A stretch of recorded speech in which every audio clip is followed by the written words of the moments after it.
verset 1er. Lorsque Jésus eut achevé ses discours, il quitta la Galilée et alla dans le territoire de la Judée au-delà du Jourdain. Une grande foule le suivit et là, il guérit les malades. Les pharisiens l'abordèrent et dirent pour le prouver: est-il permis à un homme de répudier sa femme pour un motif quelconque? Il répondit: n'avez-vous pas lu que le Créateur au commencement fit l'homme et la femme, et qu'il dit: c'est pourquoi l'homme quittera son père et sa mère et s'attachera à sa femme, et les deux deviendront une seule chair. Ainsi ils ne sont plus deux, mais ils sont une seule chair. Et l'homme donc ne sait pas parce que Dieu a joint. On s'arrête là pour l'instant. Alors, vous remarquerez que vous devez savoir que la mission du Seigneur, la raison pour laquelle le Christ est venu sur terre, était de nous restaurer, de nous ramener en fait à la condition que l'homme occupait, la position que l'homme occupait avant la chute. D'accord? La Bible nous dit qu'il est venu pour restaurer, pour réformer l'homme.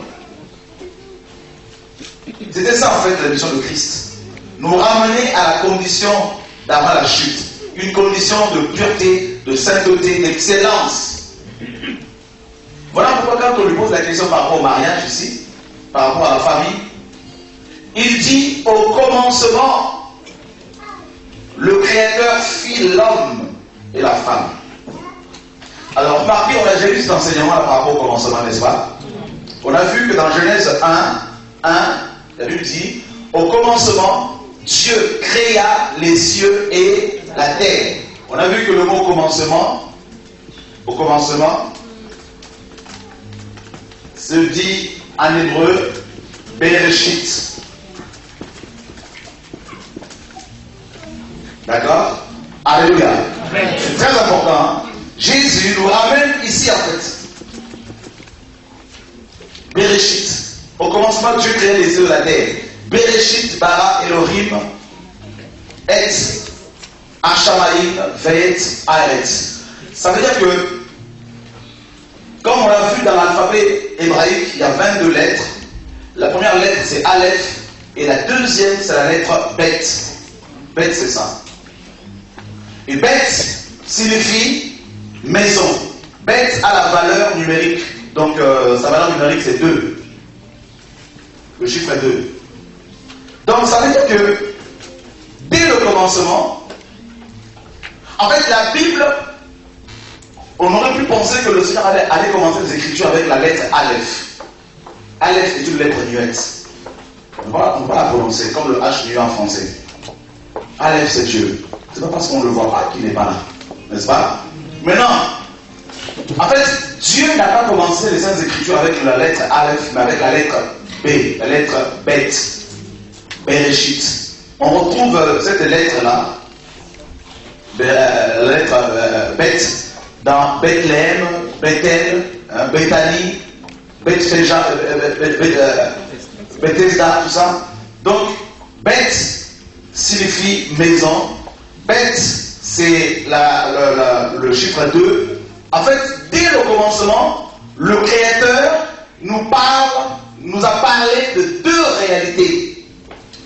Une spirituelle et une matérielle. Un monde spirituel, invisible, et un monde physique. D'accord? Dès le commencement, le Créateur nous parle de deux réalités. À chaque fois. Vous remarquerez que dans toute la Bible, nous avons à chaque fois deux réalités. Il y a ces deux réalités qui reviennent. Et donc Dieu a créé des choses en double. N'est-ce pas? Il y a les originaux et il y a les copies. On nous parle de deux Jérusalem, une terrestre et une céleste. On nous parle de deux Bethel. On nous parle de deux tabernacles. Celui que Moïse a vu et celui que Christ a construit. Remarquez bien. Et on nous parle également de deux Adam. Et c'est là que nous voulons venir. Concernant le mariage, la famille. Les deux Adam. Remarquez, dans le livre de Romains chapitre 5. Nous sommes au commencement. Dans le livre de Romains, chapitre 5, nous lisons au verset 14 ceci.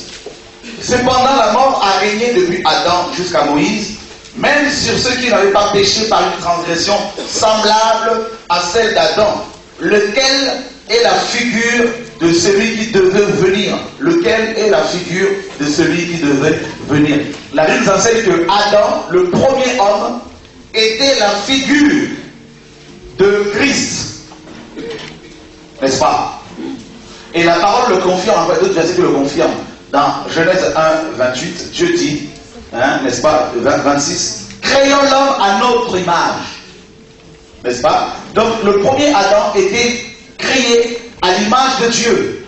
Et comme vous le savez, Colossiens 1,15 nous dit que Christ est l'image du Dieu invisible.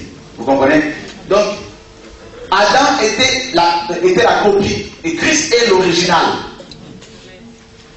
D'accord? Amen? Alors, mes amis, dans 1 Corinthiens 15, 45 à 47, la Bible nous dit également qu'il y a deux Adams. Le premier Adam est terrestre et le deuxième, le second, est céleste. Donc, vous voyez, ça c'est bête. Les deux réalités à chaque fois. Alors, quand Jésus parle ici dans Matthieu 19 aux pharisiens en leur disant qu'au commencement, il n'était pas ainsi.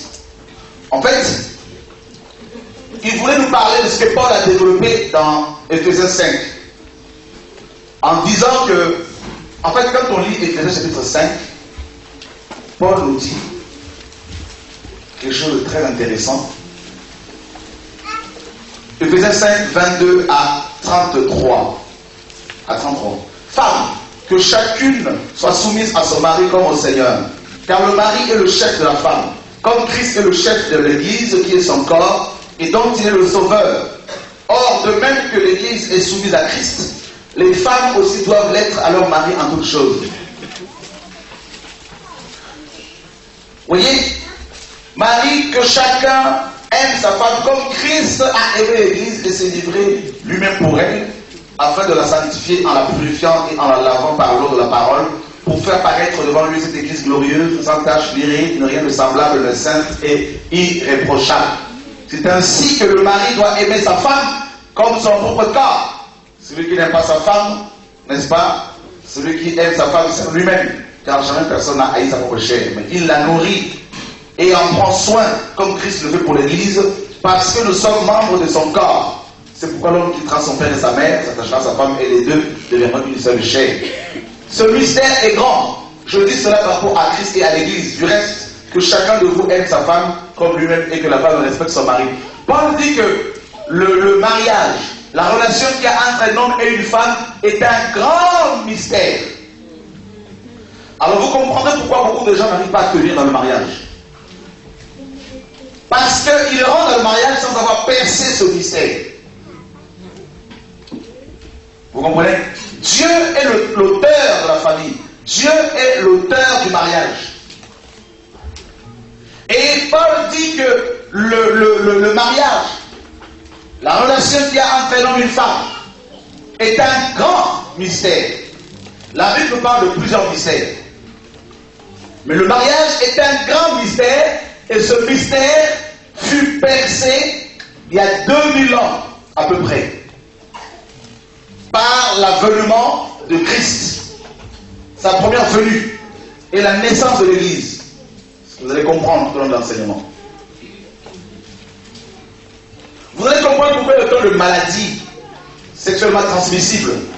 Pourquoi il y a autant de jeunes qui perdent qui sont malades, des foyers qui sont brisés, des hommes qui ont quitté leurs femmes, des enfants qui se retrouvent complètement délaissés, abandonnés et pratiquant la promiscuité sexuelle. C'est parce que les gens ont voulu rentrer dans le mariage alors qu'ils n'ont pas percé ce mystère. Aussi bien les païens que les chrétiens. Et là, nous parlons de chrétiens. Parce que 3 pasteurs sur 5 pratiquement aux États-Unis divorcent.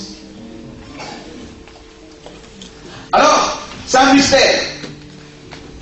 Et Paul, si vous lisez bien ce passage, il fait une analogie entre l'homme, le mariage, donc l'homme et la femme, et la relation qu'il y a entre Christ et l'Église. Il y a un parallèle. Voilà pourquoi Jésus nous a ramenés au commencement. En fait, il voulait que nous étudions de près le premier couple. C'est-à-dire Adam et Ève. Si Adam était la préfiguration, ou l'image, ou la figure de Christ, donc Ève est la figure de l'Église. Amen. D'accord? Alors, quand on va dans Genèse là-bas, la Bible dit que Dieu dit qu'il n'est pas bon que l'homme soit seul. Vous comprenez donc? Genèse 2,18. L'Éternel Dieu dit, il n'est pas bon que l'homme soit seul. Je lui ferai une aide semblable à lui. L'Éternel nous dit au verset 21, alors l'Éternel Dieu dit, alors l'Éternel Dieu fit tomber un profond sommeil sur l'homme qui s'endormit. Il prit une de ses côtes et referma la chair à sa place. L'Éternel Dieu forma une femme de la côte qu'il avait prise de l'homme et il la mena vers l'homme. Le mot côte ici, c'est dit c'est là. En hébreu, c'est là qui donne en français côte ou encore poutre. D'accord? C'est là. Donc le mot côte en hébreu c'est dit c'est là. Donc T-S-E-L. Donc T-S-E-L-A. C'est là. Qui donne en français côte ou encore poutre. Donc vous voyez que la Bible nous présente la femme comme étant la poutre de l'homme. Et vous savez ce que c'est une poutre, n'est-ce pas? Les poutres soutiennent le toit, la toiture, et l'empêchent de s'envoler. Donc la poutre, mes amis, est comme un pilier. Donc quand Dieu dit que l'homme, il n'est pas bon que l'homme soit seul, je lui ferai une aide semblable à lui, ça veut dire que l'homme avait besoin d'un fondement. L'homme avait besoin d'un pilier qui allait lui apporter une stabilité. Donc la femme a été créée pour apporter une aide à l'homme. Et cette aide-là, c'est la stabilité. Parce que sans la poutre, le toit s'envole. Parce que la Bible nous dit que l'homme est le chef, n'est-ce pas? 1 Corinthiens 11, 1 dit que l'homme est le chef de la femme. Le mot chef, en grec, se dit képhal. K-E-P-H-A-L. Képhal. Képhal donne en français tête ou encore chef. Dans Colossiens 1,18, la Bible dit que Christ est le chef du corps de l'Église. Donc ça veut dire littéralement, il est la tête. Le mot chef que l'on voit dans 1 Corinthiens 11, 1, dans Ephésiens également 5 là-bas, en grec se dit képhal. Képhal donne en français tête ou encore chef. Donc vous comprenez que l'homme c'est le toit et la femme c'est la poutre. Donc le rôle de l'homme qui est la tête, la toiture, c'est de protéger la poutre contre les rayons du soleil, contre la pluie. Donc l'homme est comme un parasol, comme un parapluie pour protéger sa femme. Pour la défendre. La nourrir comme la Bible dit. Prendre soin d'elle. Et remarquez, il est dit, comme Christ a aimé l'Église. Et comment Christ a-t-il aimé l'Église? Quelqu'un m'a dit il n'y a pas longtemps, non, on n'est pas obligé, si ta femme te trompe, tu n'es pas obligé de pardonner. Je lui ai dit, mais c'est grave, il faut pardonner parce que Christ nous a pardonné. Il a dit, non. La relation que Christ a avec l'Église n'est pas la même que la relation que nous avons avec nos femmes. Je lui ai dit, mais c'est grave. L'apôtre Paul dans Ephésiens 5 dit que l'homme doit aimer sa femme comme Christ a aimé l'Église. Christ, comment Christ a-t-il aimé l'Église? Dieu a tant aimé le monde. Dans quel état? Dans le péché. Non seulement qu'il a mis le comble à son amour, mais il est descendu du ciel et il est mort à la croix alors que nous étions incrédules. Ah oui mes amis, je crois que là il y a besoin de nettoyage. Et non seulement qu'il nous a aimés, il s'est livré lui-même. Alors que nous étions dans les bars, en train de boire, boîte de nuit, en écoutant Francky Vincent, Kofi Olomide, tout ce que vous voulez, Johnny Hallyday, Christ est mort il y a 2000 ans pour nous. Hein? On était en train d'écouter du Kassam, tout ça, du Zouk, tout ce que vous voulez, tout ça. Allez, Cap Sud, tout ce que vous voulez. Jésus est mort il y a 1900 ans. Il t'aime malgré toi. Et la Bible nous demande d'aimer nos femmes comme Christ a aimé l'Église. Donc ça veut dire que tu ne peux pas aimer ta femme parce qu'elle te donne de l'argent, parce qu'elle est gentille. Tu dois l'aimer malgré toi. Alléluia. Ouais, il y a des sourires au coin de lèvres. Je crois que là, le Seigneur est en train de parler ce soir, je suis convaincu. Alléluia.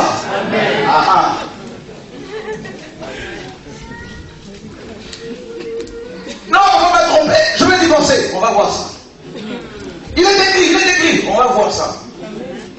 Nous utilisons les versets bibliques pour combattre. Sorti hors contexte en plus. La Bible dit ici que Dieu adore l'homme et il sort. En fait, la femme était dans l'homme. Et Dieu n'a fait que la sortir. Vous avez vu? L'homme, c'est la tête. La tête, c'est le cerveau. La femme, c'est le corps. Nous sommes le corps de Christ. Christ est la tête. C'est la même chose par rapport au couple humain. Alors, regardez, la Bible dit, et l'homme dit, voici cette fois celle qui est os de mes os et os de mes os et la chair de ma chair. On l'appellera femme parce qu'elle a été prise de l'homme. Remarquez ici, Adam, quand Dieu lui a amené la femme, donc sa femme Ève, Adam n'a pas vu toute la chair. Ce que beaucoup de chrétiens font malheureusement. Ils font le contraire. Ils voient d'abord l'apparence. Oh non, comme elle n'est pas antillaise comme moi, je ne veux pas l'épouser. Oh non, comme elle n'est pas africaine, je ne veux pas l'épouser. Ça, c'est une grosse erreur. Oh non, comme moi je suis de la Martinique, elle est de la Guadeloupe, mais ça ne marche pas. Oh non, mais comme c'est une Afrique. Vous savez qu'en Afrique, il y a beaucoup de sorcellerie, tout ça. Donc là, on parle en tant que chrétien, les amis. Hein, il y a beaucoup de racisme. Voilà pourquoi il y a beaucoup de dégâts dans nos églises. Adam, quand il a vu Ève, au lieu de voir d'abord la chair, l'apparence, elle a vu les os. C'est-à-dire, en hébreu, le mot os là, peut signifier aussi l'esprit, le cœur. Le mariage, c'est une affaire de cœur. Adam a vu le cœur de sa femme. Il a vu l'intérieur. Oh, combien de gens ont-ils épousé des femmes parce qu'elles étaient physiquement belles. Et par la suite, ces femmes étaient devenues comme des caries dans leur couple. Combien de femmes n'ont-elles pas, mes amis, ne pleurent-elles pas aujourd'hui parce qu'elles sont tombées sur les hommes qu'elles ont rencontrés ici et là et puis aujourd'hui ça pleure. Ok. On n'épouse pas les vêtements. Oh, il s'habille bien. Non, c'est pas ça. Tu peux tomber sur un homme qui s'habille mal et tu donnes des conseils et puis tu changes ton habillement. Voyez, c'est ça qu'il faut comprendre, frère. Nous devons être délivrés de nos mentalités, de nos coutumes, de nos traditions. Alléluia. Ok. Maintenant, remarquez ici, mes amis, la Bible dit c'est pourquoi l'homme quittera son père et sa mère. Mes frères, vous qui voulez vous marier, vous êtes comme vos papas, maman, tout ça là, il faut arrêter un peu là. Suivez Jésus d'abord, faites des études, et puis les histoires de mariage, tout ça, vous allez voir ça après. L'homme doit être en mesure de quitter ses parents. C'est-à-dire pas seulement sur le plan physique, mais il faut qu'il soit suffisamment instruit. Il ne faut pas brûler les étapes. Parce que les églises où les jeunes se sont déjà réservés les uns les autres, copains, copines, voilà. Beaucoup de jalousie, beaucoup de... Voilà, quand un frère s'approche d'une sœur, voilà, l'autre frère qui l'a pointé, commence à tourner autour, en priant en langue. Voilà. Alléluia. Ah oui. Mais je crois que bientôt ça va chauffer. Parce que Dieu va nous ramener, nous amener là. Alléluia. Et n'allez pas sur le site de rencontre pour trouver une âme sœur ou un âme sœur. C'est la prière. Il faut que l'ordre soit ramené dans l'église. Pour le bazar. Avec Jésus, c'est pas du loto, c'est pas un jeu du hasard. Adam était endormi. Il faut que tu sois endormi, il faut que tu t'endormes. Tu es dans sa présence. Et là, Dieu fait quelque chose, il trouve quelqu'un, il prépare quelqu'un pour toi. Alléluia. Ok. Mes amis, la Bible dit, et les deux deviendront une seule chair. Ça c'est fort. Jésus n'a pas dit les trois.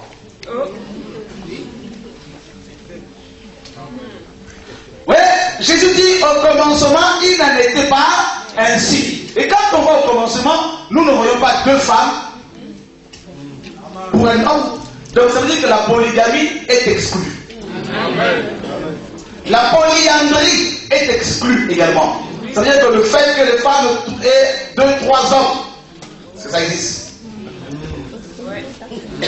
Parce que autrement Dieu aurait créé 2 Adam pour une seule femme. Le divorce également est exclu. Parce que si Dieu avait prévu le divorce et le remariage, il aurait créé une autre femme qui habiterait quelque part. Pour permettre à Adam éventuellement de divorcer et de se retrouver avec. Dès le commencement, il y a eu un homme et une femme. Donc la polygamie exclue, la polyandrie exclue, le divorce et le mariage exclu. Alléluia. Est-ce que vous commencez à comprendre les choses? Frère, j'aime Jésus. Quand il dit au commencement, et quand on voit au commencement, on voit un seul couple. Frère, est-ce que vous pouvez vous imaginer Jésus avec 2 femmes? Ça n'existe pas. Bah oui, on a mal compris les choses. L'évangile, là, frère, vous comprenez comment? Il faut qu'on reparte au commencement. Non, celle-là, elle ne me plaît plus. Je vais arrêter avec parce qu'elle m'a trompé. Frère, on va voir ça.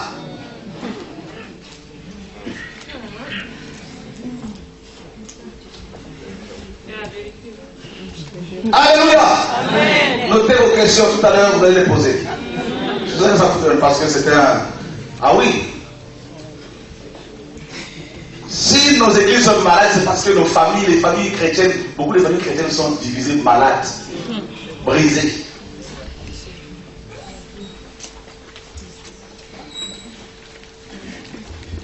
Alléluia. Amen. Maintenant, on a vu qu'au commencement, il y avait combien de femmes? Une femme et un seul homme. D'accord.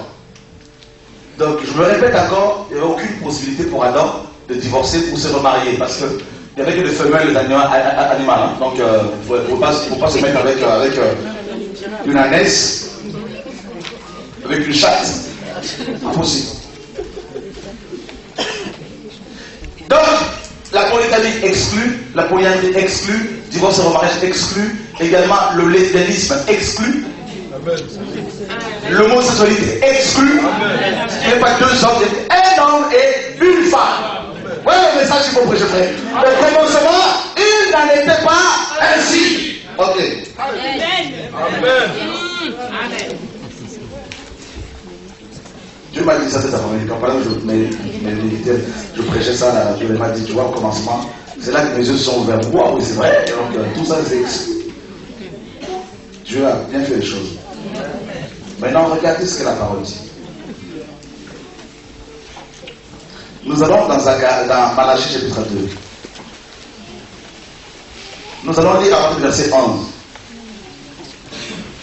Judas s'est montré infidèle et une abomination a été commise en Israël et à Jérusalem. Car Judas a profané ce qui est consacré à l'Éternel, ce qu'aime l'Éternel. Il s'est uni à la fille d'un Dieu étranger. L'Éternel retranchera l'homme qui fait cela, celui qui veille et qui répond. Il retranchera des tentes de Jacob et il retranchera celui qui présente une offrande à l'Éternel des armées. Voici encore ce que vous faites. vous couvrez de larmes l'autel de l'Éternel, de pleurs et de gémissements, en sorte qu'il n'a plus égard aux offrandes, et qu'il ne peut rien agréer de vos mains. Et vous dites pourquoi? Parce que l'Éternel a été témoin entre toi et la femme de ta jeunesse, à laquelle tu es infidèle, bien qu'elle soit ta compagne et la femme de ton alliance. Regardez ici, c'est une parole terrible. La Bible, Dieu lui-même dit dans la Bible qu'il est le premier témoin des mariages. Donc, lorsque vous allez vous marier vers une mairie, vous prenez des témoins, hommes, mais le premier témoin, c'est Dieu lui-même.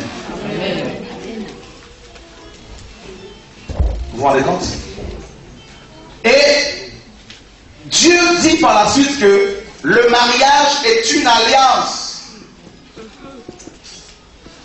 entre un homme et une femme. Et je tiens à préciser que cette alliance n'a rien à voir avec le bout d'or ou de ferraille que vous avez dans votre doigt là. Tout ça là. C'est pas ça l'alliance. C'est une alliance, vous allez voir ce que c'est. Vous savez que la Bible nous dit que Dieu est le Dieu des alliances. Nous sommes d'accord? Ok. Et vous savez également que les deux plus grandes alliances, c'est lesquelles? Donc par la Bible. Les deux plus grandes alliances. Ah non, c'est grave. Les deux plus grandes alliances de la Bible. C'est grave. L'alliance avec Israël, Moïse, la loi et la nouvelle alliance. On va parler de cela. Je vois qu'il y a besoin d'enseignement. Alléluia. Vous ne soyez pas frustrés. Il y a besoin d'enseignement. On va enseigner. Il y a plusieurs alliances à la Bible. Alliance avec Noé, dont le signe est l'arc-en-ciel. Mais bien avant, alliance avec Adam. Alliance avec Abraham, dont le signe est la circoncision. Et vous remarquez qu'à chaque fois, en général, hein, donc sous Noé, quand Dieu conclut une alliance avec nous, dans Genèse 9, le sang a coulé. Noé a sacrifié des animaux. Dieu conclut une alliance avec Moïse, Genèse 17. Et il va circoncire son enfant. Il avait 99 ans. Abraham avait 99 ans. Et remarquez que l'alliance avec Abraham, avec cette alliance-là, le sang aussi a coulé. La circoncision. L'alliance avec les enfants d'Israël, Exode 19, sur le mont de Sinaï. Le sang aussi a coulé. La Bible dit dans Hébreux 9, 22 là-bas, sans effusion du sang, il n'y a pas de pardon de péché. Donc le sang devait couler. Et tout le temps le sang coulait sous Moïse. Et la nouvelle alliance, la plus grande des alliances, le sang du Dieu vivant a aussi coulé. Acte 28 nous dit que Christ a acquis l'Église par son propre sang. C'est le sang du Dieu vivant. Vous savez que dans Lévitique 17, 11 à 14, la Bible nous dit que la vie est dans le sang. Le sang, c'est la vie. Donc, si le mariage est une alliance, ça veut dire que la base de cette alliance, que le mariage, c'est le sang. Le sang égale la vie. Alléluia. Amen. Parce que Dieu conclut ses alliances sur base du sacrifice sanguin. Allons vérifier si véritablement le mariage a pour fondement le sang, la vie. Allons dans le livre de Cantique chapitre 4.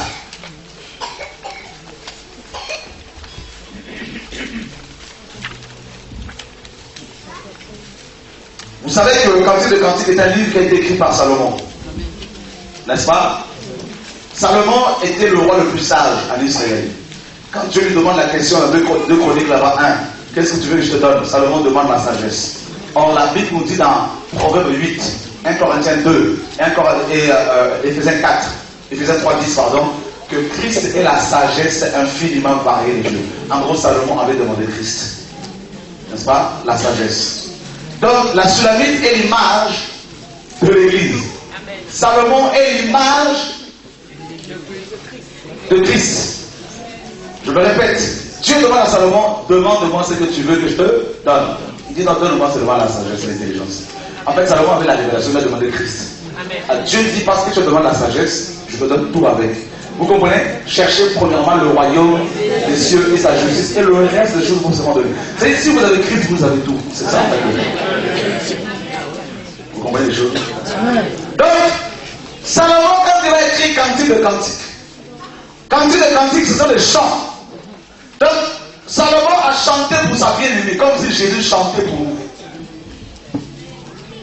Chanter ici, c'est louer la beauté de sa femme. Et c'est ce que le Seigneur fait devant le Père. Il parle de nous parce qu'il prie pour nous, n'est-ce pas? Il intercède auprès du Père. C'est-à-dire qu'il parle de ta beauté. Cette beauté que tu as, que nous avons grâce à son sang. Il dit, papa, mon église, ma femme est trop belle. Il faut que j'aille la chercher. Vous comprenez? Et regardez comment, vous comprenez les choses, comment Dieu, Jésus appelle l'église.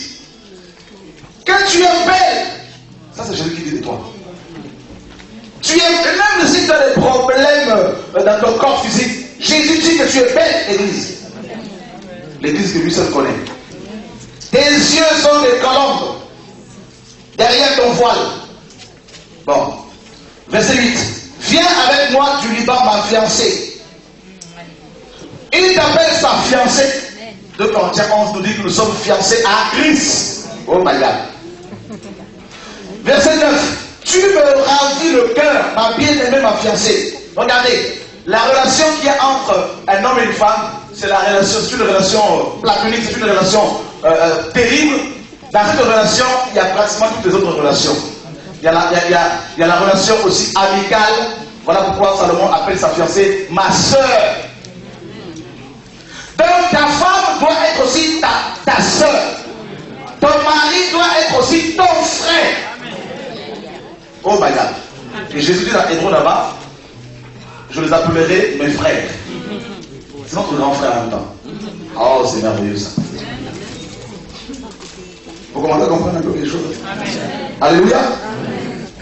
Ma soeur, ma fiancée. Et regardez, le verset 12. Tu es un jardin fermé. Il est question ici de l'organe de reproduction de la femme. La virginité, en gros. Ma soeur, ma fiancée. Une source fermée, une fontaine comment? Scellée. C'est la virginité. Vous commencez à comprendre les choses ici? La Bible nous dit dans Lévitique, là-bas, que le souverain sacrificateur devait épouser une femme vierge et juive. Voilà pourquoi Paul de Corinthiens 11 nous dit qu'il nous a fiancés à Christ, c'est comme une vierge pure. Parce que Christ est le souverain sacrificateur selon l'ordre de Melchisédek. Amen. D'accord? Donc maintenant, en Israël, les hommes ne peuvent pas épouser des femmes non vierges. Allons dans Deutéronome 22. Que Dieu nous aide pour que nous comprenions ce message. Alléluia. Deutéronome 22. Lisons le verset 13. Si un homme qui a pris une femme et est allé vers elle éprouve ensuite de l'aversion pour sa personne, s'il lui impute des choses criminelles et porte atteinte à sa réputation en disant j'ai pris cette femme, je me suis approché d'elle et je ne l'ai pas trouvée vierge, alors le père et la mère de la jeune femme prendront les signes de sa virginité et les produiront devant les anciens de la ville à la porte. Les signes de sa virginité, c'est quoi? C'est le sang. Le père de la jeune femme dira aux anciens, j'ai donné ma fille en mariage à cet homme et il l'a prise en aversion. Il lui impute des choses criminelles en disant, je n'ai pas trouvé ta fille vierge. Or, voici les signes de sa virginité. Or, voici les signes de virginité de ma fille. Et ils déploieront son vêtement devant les anciens de la ville. Les anciens de la ville saisiront alors cet homme et le châtieront. Et parce qu'il a porté atteinte à la réputation d'une vierge d'Israël, ils le condamneront à une amende de 100 cycles d'argent qu'ils donneront au père de la jeune fille, de la jeune femme. Elle restera sa femme et il ne pourra pas la renvoyer tant qu'il vivra. Donc, lorsqu'une femme vierge en Israël était mariée par un homme, sur le lit conjugal, on mettait un tissu blanc. Et comme vous savez, lorsqu'une femme est pure et vierge, lors de la première rencontre, vous comprenez, le sang coule. Ce sang coule parce que la femme était scellée. Donc, le sang coule, et comme le sang a coulé, l'alliance est validée. Donc, comme le sang c'est la vie, la femme a donné sa vie à l'homme. Voilà pourquoi la Bible dit que les deux deviennent une seule chair. Et Dieu est le premier témoin qui voit ça. Et qui valide le mariage.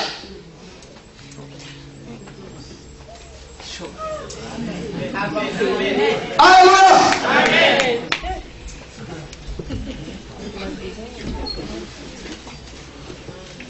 Vous avez compris les choses là? Amen.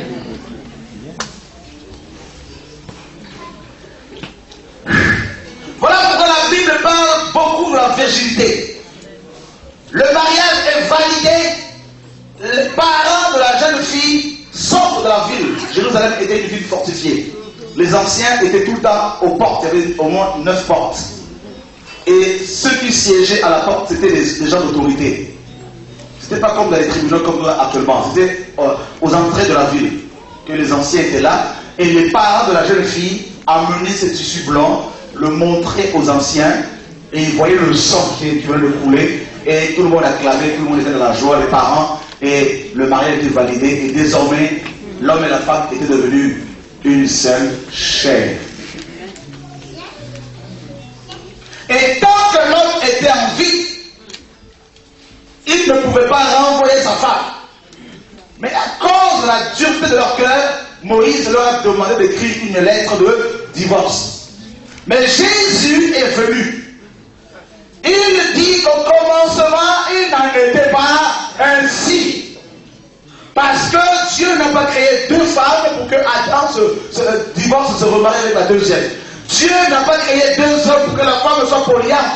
Dieu a créé une femme et un homme, et pour éviter que Adam ne soit polygame, pour éviter que la femme ne soit polyandre, pour éviter qu'il y ait l'homosexualité, le lesbianisme et tout ça, Dieu a créé un homme et une femme. Et voilà comment, frères et sœurs, lorsque la femme perdait sa vie, Ève a perdu sa virginité, le sang a coulé, Dieu le Père est le témoin, n'est-ce pas? Il a validé cela, et là c'était la famille. Voilà pourquoi l'alliance que Christ a conclue entre toi et lui, entre nous et lui, c'est une alliance sanguine. Le sang a coulé, parce que le sang a coulé, le sang a apporté la vie. Automatiquement, le Père a validé cette dot que Christ a payée, n'est-ce pas? Cette rançon qu'il a payée, non à Satan, mais au Père. Et du coup, son sang nous couvre, nous protège, nous a nettoyés, nous a rapprochés du Père. Parce que nous sommes la bien-aimée, nous sommes la fiancée. N'est-ce pas? Et son sang coule déjà en nous, comme vous le savez. Et la répudiation. C'est une parole terrible. Dieu peut-il avoir de la haine? Non. Mais là, il a, n'est-ce pas, il hait la répudiation. Il n'aime pas le divorce. Parce qu'il sait que quand il y a divorce, les enfants sont livrés à l'ennemi. La famille est brisée. Dieu dit, je hais la répudiation. Parce que le sang a coulé. Vous me direz, mais oui, mes frères, nous ne sommes pas, je n'étais pas vierge quand je me suis marié. Mais tu étais en Christ, non? Donc quand on se convertit, on retrouve sa virginité spirituelle. N'est-ce pas? Et là, Dieu dit, je hais la répudiation. Alors maintenant, les pharisiens, dans Matthieu 19, disent au Seigneur ceci. Verset 7. Pourquoi donc, lui dirent-ils, Moïse a-t-il prescrit de donner à la femme une lettre de divorce et de la répudier? Il leur répondit, c'est à cause de la dureté de votre cœur que Moïse vous a permis de répudier vos femmes, alors que Dieu est la répudiation. Au commencement, il n'en était pas. Mais je vous dis que celui qui répudie sa femme sauf pour infidélité, et qui a l'épouse une autre commet un adultère. Alors beaucoup de gens disent, oui, frère Chora, tu vois, frère Chora, Jésus lui-même a dit qu'on peut divorcer si la femme commet un adultère. Oui, mais attention, ne sortez pas ce verset-là hors contexte. Prenons l'enseignement de Jésus dans son entièreté, son enseignement sur la famille, sur, n'est-ce pas, la manière de procéder lorsque un conjoint est tombé dans un péché. Comment faut-il s'y prendre avant de divorcer? Allons dans Matthieu 18. Il y a tout un processus qu'il faut suivre. S'il y a eu infidélité. Alléluia. Amen. Il y a tout un processus. Oui, pour cause d'infidélité. Le mot infidélité ici, vous avez compris, c'est pornoïa en grec, qui donne en français pornographie. Ça veut dire que tu ne vas pas divorcer parce que ton mari est soi-disant sorcier. Il est question de l'infidélité sexuelle. Maintenant, si tel est le cas, eh bien voilà la procédure qu'il faut suivre. Cette procédure, non, c'est pas fini. Cette procédure, s'il y a eu adultère, se trouve dans Matthieu 18, 15 à 17. C'est ce que nous allons voir, mes amis. Et ce n'est pas Chora qui a écrit la Bible. Amen. Alléluia. Amen. Si ton frère a péché, ce verset concerne aussi les femmes. Alors, beaucoup vont dire, vous voyez, ici il est dit, si ton frère, donc il n'est pas question de la sœur, non. Alléluia. Amen. Si ton frère a péché, va et reprends-le entre toi et lui seul. S'il t'écoute, tu as gagné ton frère. Alors, si maintenant dans un couple, la femme pêche, parce que beaucoup de gens aujourd'hui, notamment beaucoup de chrétiens, de pasteurs, parce qu'ils ont le ministère, ils veulent changer les femmes. Ou des femmes aussi, hein, donc voilà. Maintenant, on se marie en tant que chrétien. On est enfant de Dieu. Le sang a coulé. Le mariage a été validé. L'alliance a été conclue, contractée. Et puis il y a eu adultère. La première démarche à faire, d'après la parole de Dieu, parce qu'on a constaté l'adultère, la première démarche à faire, la parole nous dit, si ton frère a péché, si ta femme a péché, si ton mari a péché, va et reprends-le entre toi et lui. La première chose à faire, c'est entre vous deux.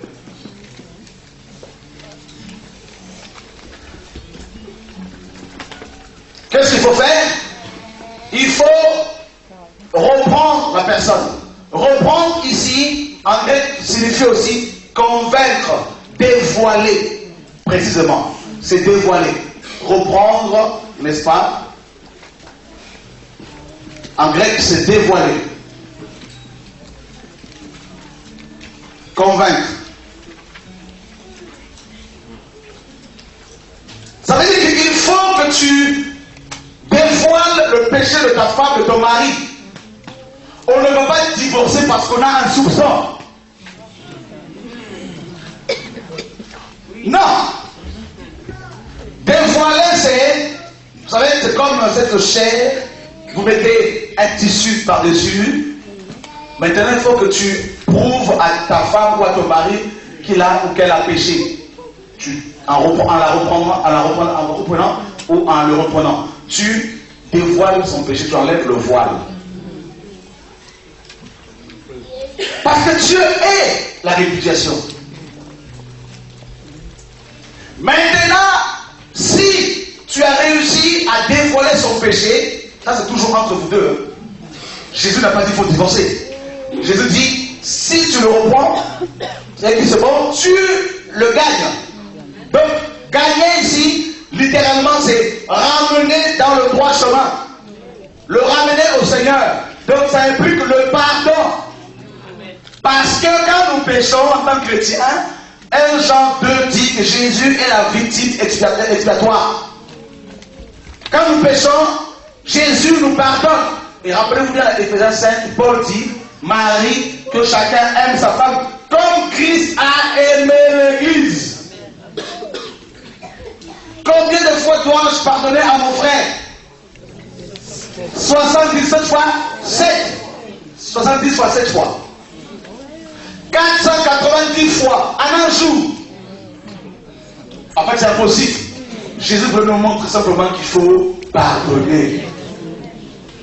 Ne me dis pas que nous ne sommes pas obligés de pardonner. Dans ce cas-là, Dieu peut nous dire aussi, je ne suis pas obligé de te pardonner.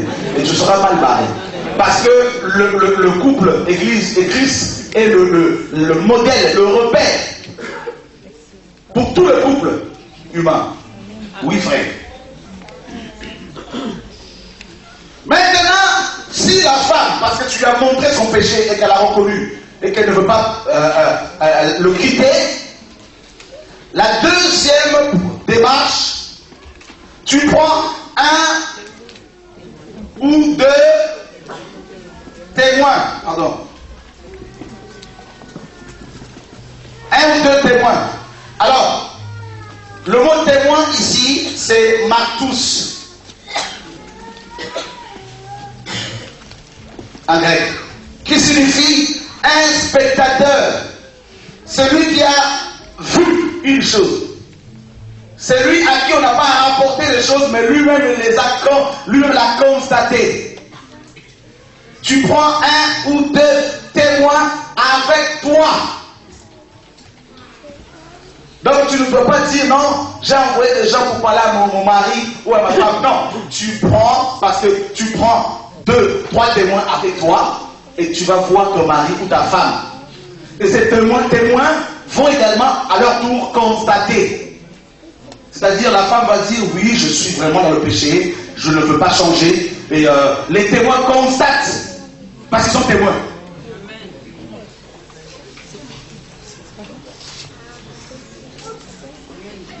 Quelqu'un me comprend? Amen. Alléluia. Amen. Ok. Maintenant, s'il n'écoute pas ou elle n'écoute pas les deux témoins, la Bible dit, tu le dis, troisièmement, tu le dis à l'église.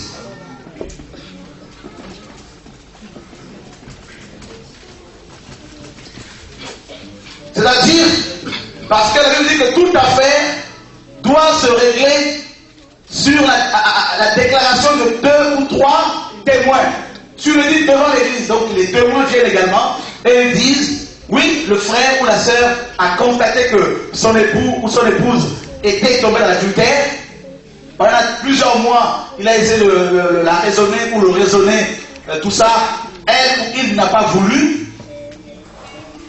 Il nous a pris comme témoins. Nous sommes allés chez eux à la maison parler avec la femme ou l'homme. Nous avons aussi à notre tour constaté la chose. La femme ou l'homme adultère a confessé cela. Il n'a pas voulu nous écouter. Donc nous le disons devant l'assemblée. La quatrième démarche, la Bible dit, l'église maintenant doit aller voir la femme adultère ou l'homme adultère.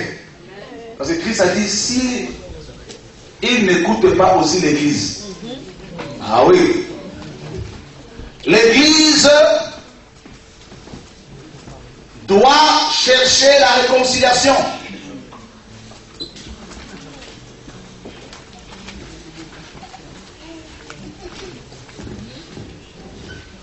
Voilà. L'église doit chercher la réconciliation, aller voir la femme en question, l'homme en question, pour parler avec. Et là, s'il y a toujours un refus, ben dans ce cas-là, vous considérez la personne comme une païenne. Vous voyez, ça prend du temps. C'est la même démarche que Dieu fait avec nous, avec un chrétien qui tombe dans un péché. Jésus-Christ. D'abord, la personne tombe dans le péché. Dans un péché, l'esprit est attristé. Si elle persiste, l'esprit est éteint. 1 Thessaloniciens 5, 19.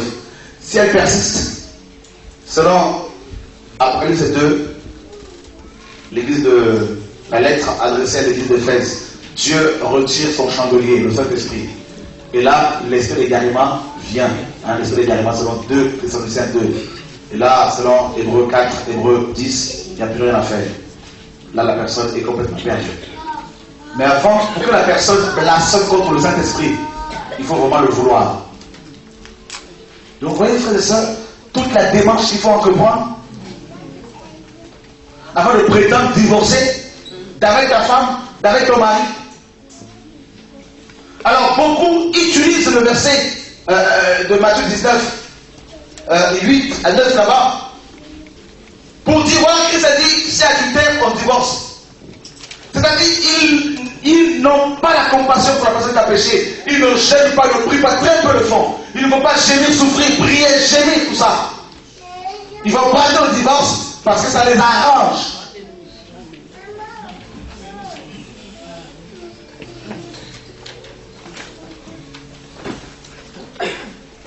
Voilà pourquoi beaucoup de gens qui sont mariés, divorcés comme ça, en tant que chrétiens, j'entends par là, auront des comptes à rendre à Dieu. Et ils ne peuvent pas être reconnus en tant que pasteur ou ancien ou quoi que ce soit. Ils auront des comptes à rendre au Seigneur. Et comme vous le savez, frère, je ne veux pas plaire à qui que ce soit.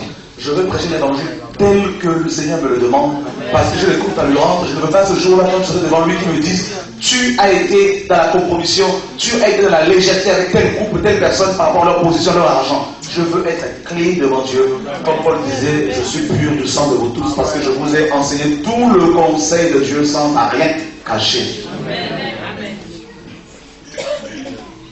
Ne dites pas Dieu est amour, Dieu a pardonné. Non, frère. Le pardon, là, regardez Matthieu 5.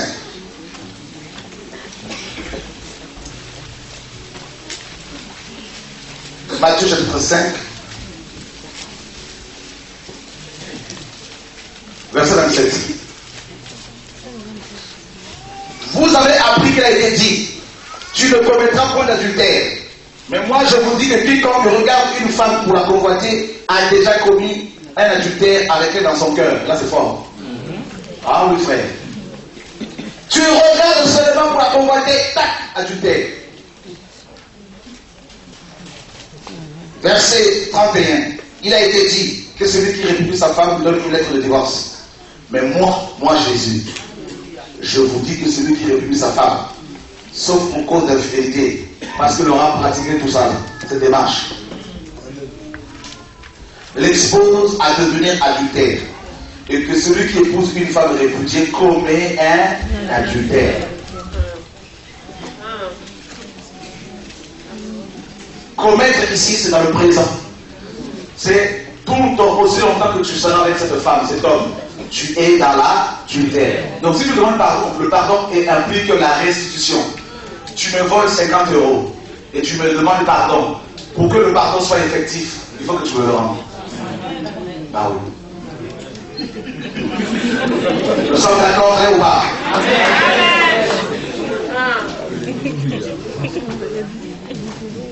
Ah oui.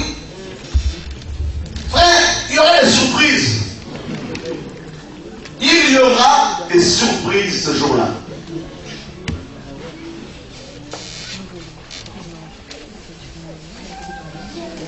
Voilà pourquoi il faut bien réfléchir avant de s'engager dans le mariage.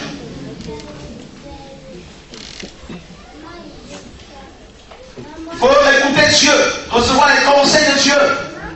Il ne faut pas se précipiter. Beaucoup se marient parce qu'ils n'arrivent pas à gérer leurs pulsions. Mais une fois qu'ils sont dedans, même les fiancés, quand vous êtes fiancés, c'est déjà le mariage. Les fiancés, c'est la Bible qui le dit.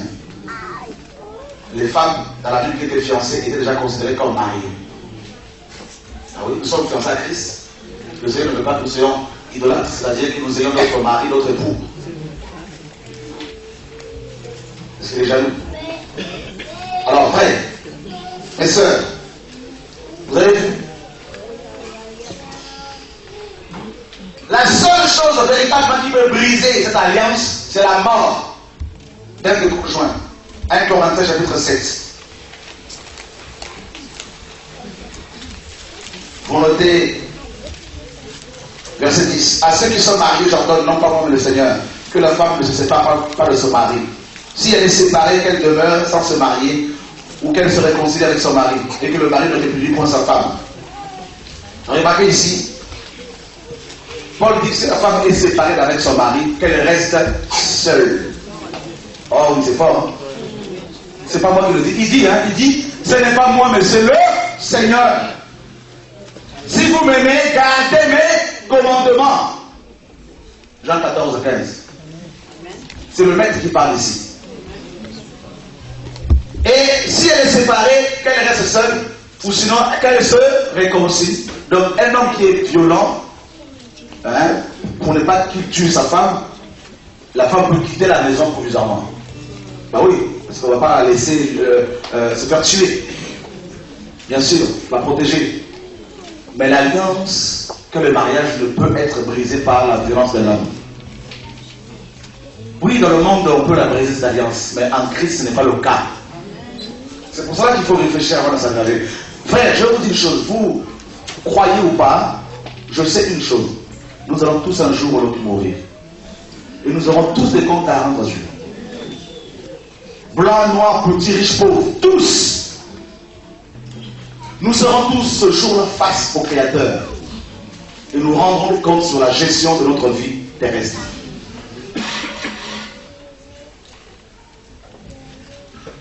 Moi y compris, il me dira, je t'avais donné l'onction et t'avais pour parler de nos paroles. Qu'as-tu fait? Ah oui. On demandera beaucoup à qui on a beaucoup confié. C'est terrible encore par là.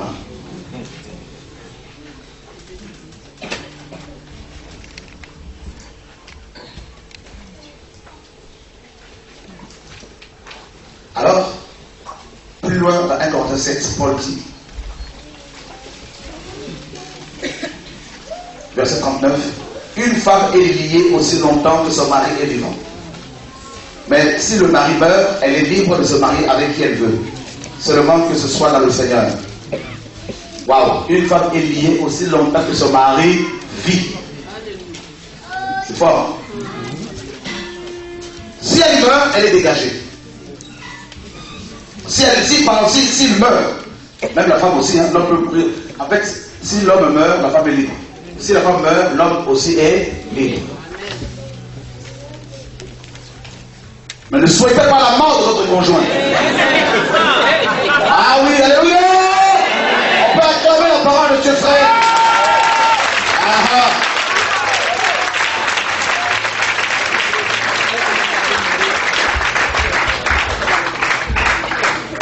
Dieu est bon, il met de l'arbre. Parce que ça arrive très vite hein, dans nos pensées. Je mets du poisson ce soir et puis comme ça c'est le Alléluia! Fais-lui du colombo comme il faut. La chicotte du manioc bien comme il faut, fruits à pain, tout ça. Entrecôte, tout ce que vous voulez. Mais, il ne faut pas la tuer ni le tuer.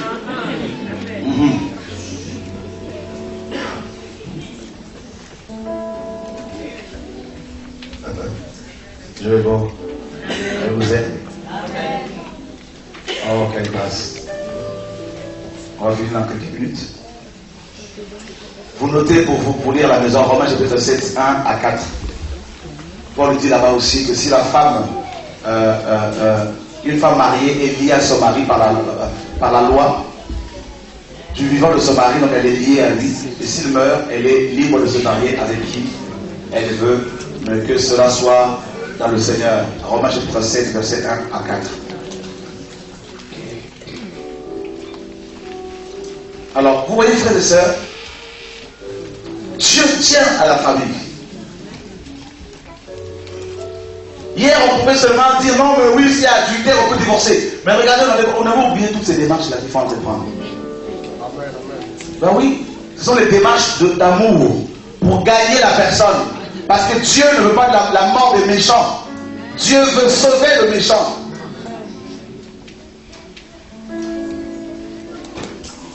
Voyez, c'est terrible. Le mariage, divorce et remariage.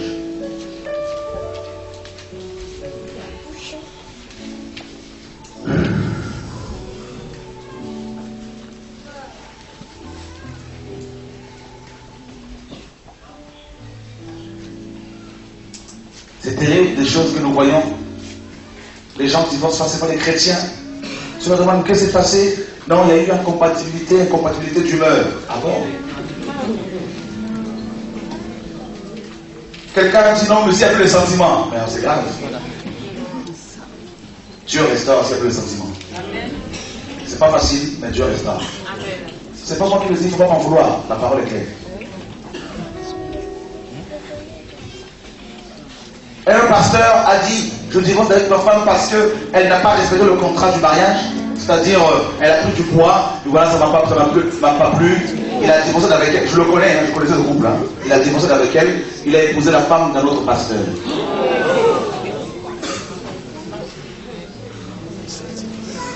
Un grand ministère américain pour lequel j'avais du respect. Je suis parti à Washington, à Maryland, il n'y a pas longtemps, cet été. On me dira, voilà, non, il y a quelques mois là. C'est l'été, je crois. Oui, lui-même est divorcé et il s'est remarié avec la femme, une autre femme divorcée. Tous les deux étaient mariés premièrement en tant que chrétiens, divorcés en tant que chrétiens, remariés en tant que chrétiens. Mes amis, qu'est-ce qui se passe quand c'est comme ça? Les enfants sont ici et là, éparpillés. Dieu dit dans 1 Timothée 3 que celui qui ne sait pas diriger sa maison, comment prendra-t-il soin de l'église du Seigneur? Dans 1 Timothée 5:8, si quelqu'un ne prend pas soin de sien, et principalement de ceux de sa famille, le mot famille ici, ce n'est pas famille spirituelle, c'est famille biologique, comment prendra-t-il soin de l'église de Dieu? Nous avons des pasteurs divorcés, remariés, frères, ils ne doivent pas exercer le ministère. C'est ce que l'évangile me dit. Notre génération est perverse. La moralité n'existe plus. C'est dur, hein? Mais plus ça va, plus Dieu me dit, tu dois dire ces choses-là. Tu dois les vivre et les pratiquer chez vous.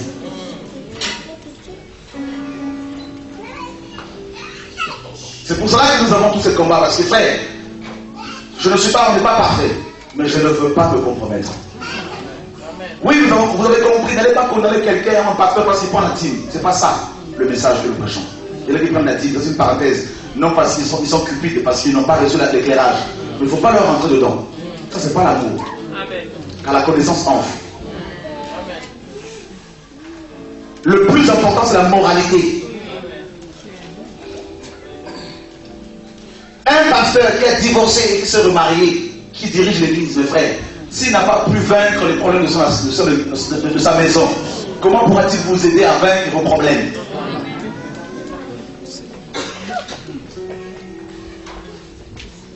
Voyez? Et c'est là que vous devez comprendre. Quand vous avez des problèmes dans le couple, des problèmes, avant d'envisager quelconque divorce, vous devez aller devant le Seigneur, dans la prière. La première église que Dieu veut, le premier ministère que Dieu veut que vous exerciez, c'est au sein de vos maisons. Et je tiens à interpeller également les jeunes qui servent le Seigneur. Avant de vouloir sauver les hommes ici et là, les autres à l'extérieur, allez d'abord prier pour vos familles, pour vos parents. Vivez l'évangile dans vos maisons pour que vos parents soient touchés. C'est ça que Dieu veut. Vous ne pouvez pas prétendre sauver les autres dehors, alors que dans vos maisons, il y a des gens qui s'y meurent. Qui meurent. Priez pour vos familles. Chérissez pour vos frères et sœurs.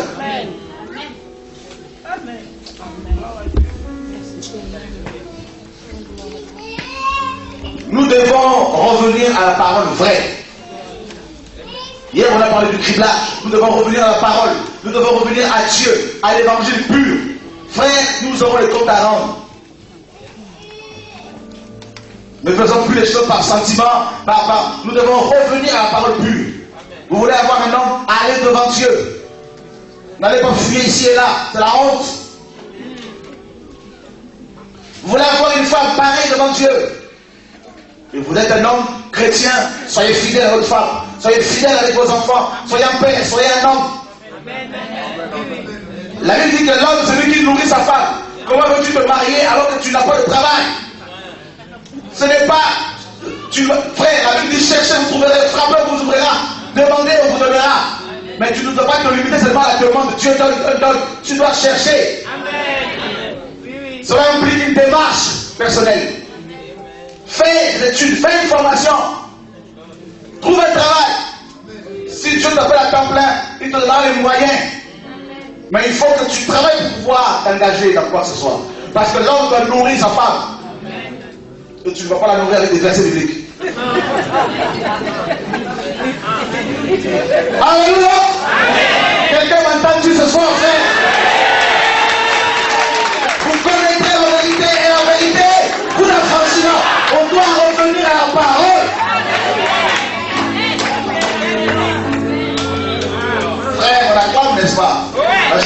comment ça se passe dans vos maisons.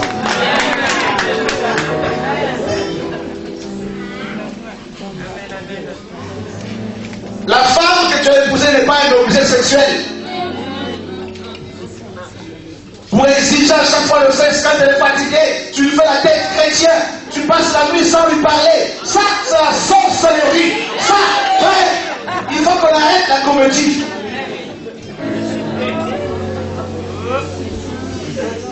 Oui, vous n'entendez pas de telles choses chez les catholiques parce que ici, nous disons tout. Nous sommes de la lumière. La parole doit être prêchée dans sa totalité. Mais on ne va pas jouer aux hommes sages alors que ça ne va pas à la maison. Hein? Si une famille va bien, l'église ira bien.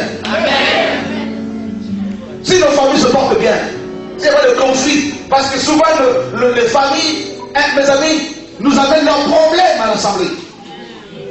L'atmosphère est lourde, on n'arrive pas à prier, à adorer, parce que l'homme et la femme se font la tête.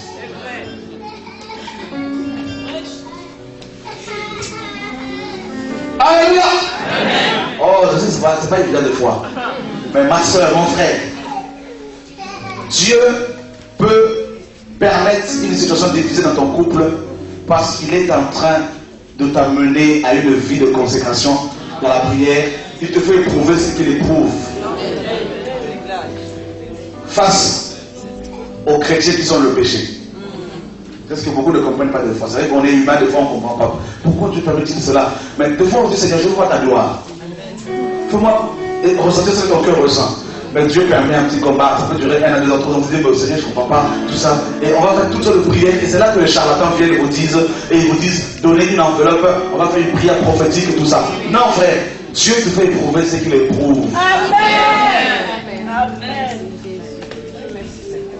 C'est une parole pour encourager les femmes qui pleurent, les hommes qui pleurent, qui ne comprennent pas.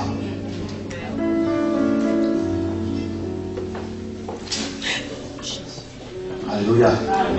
Les enfants sont là, il n'y a pas de souci. Pour vous encourager, vous savez, quand il y a de la neige, je fais une chute à l'arrière, je suis tombé sur la nuque et sur le dos. C'était quelque chose. Mais c'est comme de la mousse. Les anges ont amorti la chute. Je me suis relevé, je me dis, oh là là, c'est pas possible, ça m'a fait du bien. Dieu nous garde, frère. Il est ton Père. Alléluia.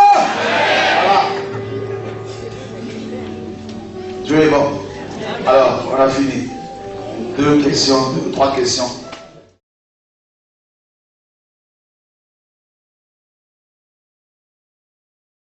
Oui. Moi, je voulais savoir, bon, dans ce cas de divorce, parce qu'il y en a ici, nos frères et sœurs, qui s'étaient mariés dans le Seigneur, qui sont remariés, encore divorcés, remariés. Et dans ce cas-là, aujourd'hui, là, comme Jésus il arrive, on fait quoi? Parce que vous dites, quand vous vous dépassez, il ne faut plus recommencer. À chaque fois que vous faites cet acte-là, donc vous exposez. Oui. Et maintenant, ces familles-là, aujourd'hui, c'est quoi leur problème? S'il n'y a pas eu toute cette démarche-là, ah ben mes amis, vous savez ce qu'il y a à faire. Bah oui. Vous avez la réponse. Oui. La personne qui a commis l'adultère n'a pas demandé pardon. Il reconnaît pas qu'il a fait du mal à Attendez, on va prendre le micro.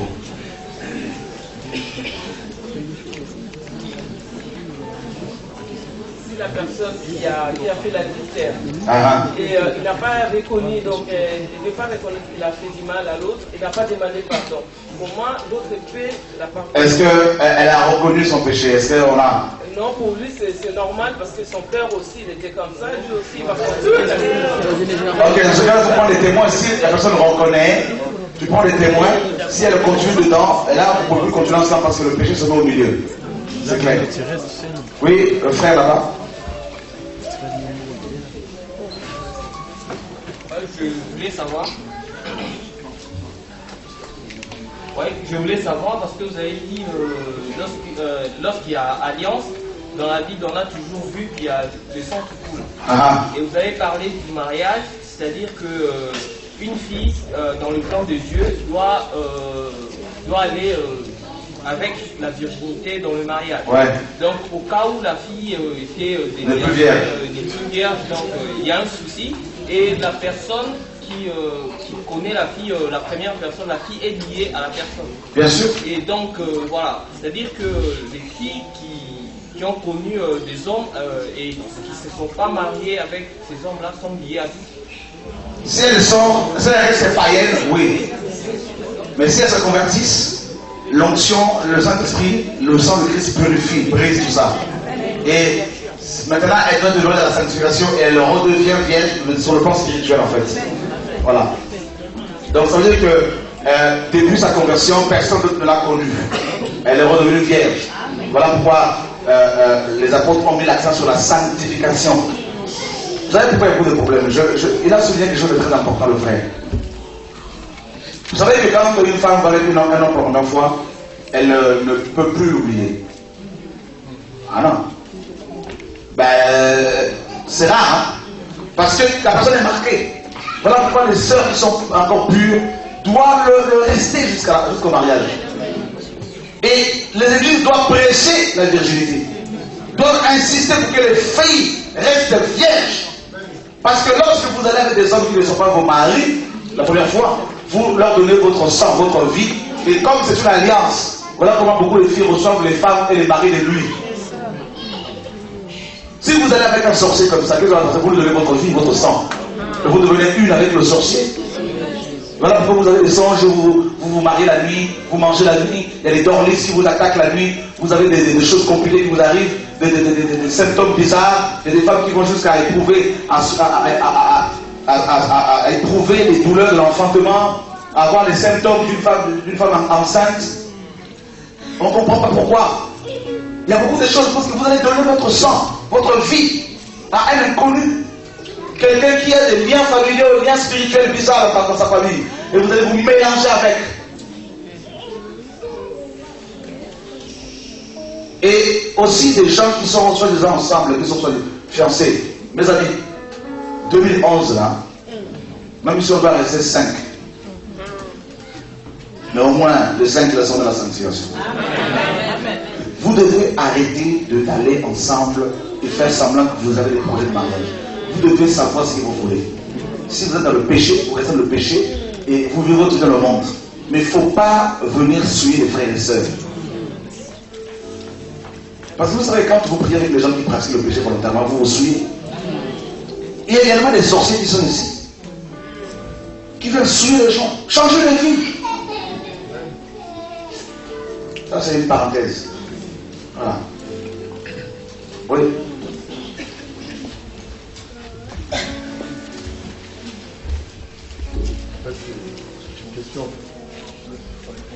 Une question en fait, c'est on parlait avec une sœur. Parlez plus fort. On discutait en fait sur le sang, le don de sang. Ah. Est-ce que bibliquement c'est bon de faire ou ça ne l'est pas? Ok, sous la loi, la Bible interdisait la consommation du sang. Lévitique 17 notamment nous en parle. Mais dans Matthieu, dans Jean 15, 13, le Seigneur dit l'amour consiste à donner sa vie à ses frères. Or la vie c'est le sang. Donc Dieu pour nous sauver nous a donné son sang. Nous sommes d'accord? Donc oui, donner son sang à quelqu'un, ce n'est pas un péché. Pour sauver la vie de la personne. Dans ce cas-là, il faut prier pour ce sang pour le sacrifier. Voilà. Tout comme les organes. Donc c'est la vie. Ah oui? Oui?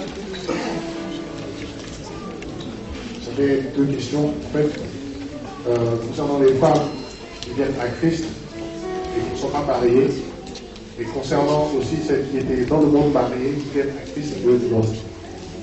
Les gens qui divorcent dans le monde, acte 17 nous dit que, quoi que païen, Dieu ne veut pas non plus que les païens divorcent. Mais comme Éphésiens 4, 17 nous dit que les païens ont l'intelligence obscurcie, donc ils sont ignorants. Dans Acte 17, 30, Dieu dit que Dieu ne tient pas compte de cette ignorance. N'est-ce pas? Donc, Dieu ne va pas forcément les condamner.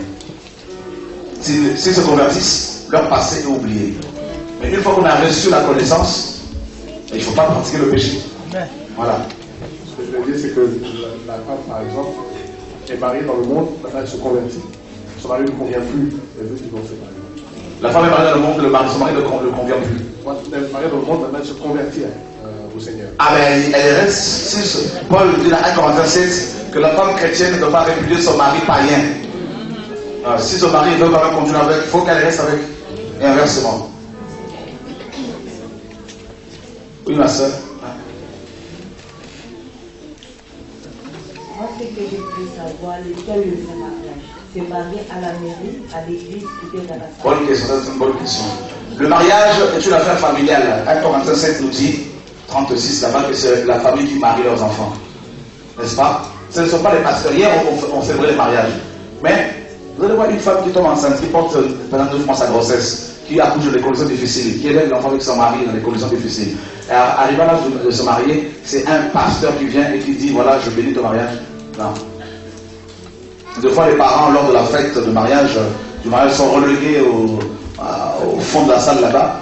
Et c'est le pasteur qui est honoré et tout ça. Non. La Bible dit, enfant, obéissez à vos parents, honore ton père et ta mère. C'est le premier commandement avec une promesse, afin que tu sois heureux sur terre et que tu vis longtemps. Donc le fait d'honorer ses parents produit en nous la longévité, également le bonheur. N'est-ce pas? Même s'ils sont païens, il faut les honorer lors du mariage. Ce sont nos parents. Parce que c'est eux qui nous ont engendrés, même s'ils sont méchants, sorciers, certains, il faut les honorer, frère. Ce sont nos parents, ce ne sont pas vos pasteurs qui vous ont engendré, qui vous ont nourri. Et le mariage est une affaire, une fête familiale et civile, donc notamment en Europe. N'est-ce pas? Et l'église n'est pas un bâtiment, l'église c'est nous. Le Seigneur dit là où 2 ou 3 sont rassemblés à mon nom, je suis là. Donc, le pasteur n'est pas le représentant officiel du Seigneur sur la terre. Nous sommes tous le peuple de Dieu et chacun a une fonction qui lui est définie. Donc, si vous voulez que quelqu'un prêche pendant le mariage, vous pouvez le faire, vous pouvez prêcher ou un pasteur ou un frère ou une sœur, peu importe la personne. Donc, vous mariez au niveau de la famille, de la mairie, c'est réglé. Voilà. La Bible dit dans Romains 13 que les autorités, donc les magistrats, maires, tout ça, sont des serviteurs de Dieu. N'est-ce pas? Donc, si vous vous mariez devant un maire, vous vous mariez devant Dieu. Parce qu'il représente l'autorité de Dieu. Même s'il est païen. Voilà. Donc, du coup, ça vous évite les dépenses inutiles. Hein, pour aller encore porter une robe blanche, voilà. Votre libre, de toute façon. Voilà. Ça choque, hein? Ah, ça choque. À propos des fiançailles, comme tu as dit, à propos des fiançailles, que si nous sommes déjà fiancés, les fiançailles c'est déjà le mariage. Les fiançailles sont indissolubles, comme le mariage. C'est la même chose pratiquement. Maintenant, les fiançailles qui ne vont pas jusqu'au bout. Les fiançailles qui ne vont pas jusqu'au bout, s'il y a eu des choses qu'on peut officialiser tout ça, eh bien, c'est l'adultère. C'est l'adultère. Bien sûr. Bah oui. C'est pour ça qu'il faut réfléchir avec les engagements.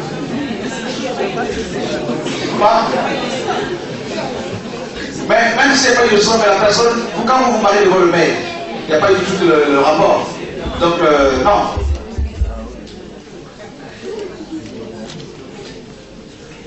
Parlez-vous de fiançailles dans lesquelles les deux partenaires vont consommer ou...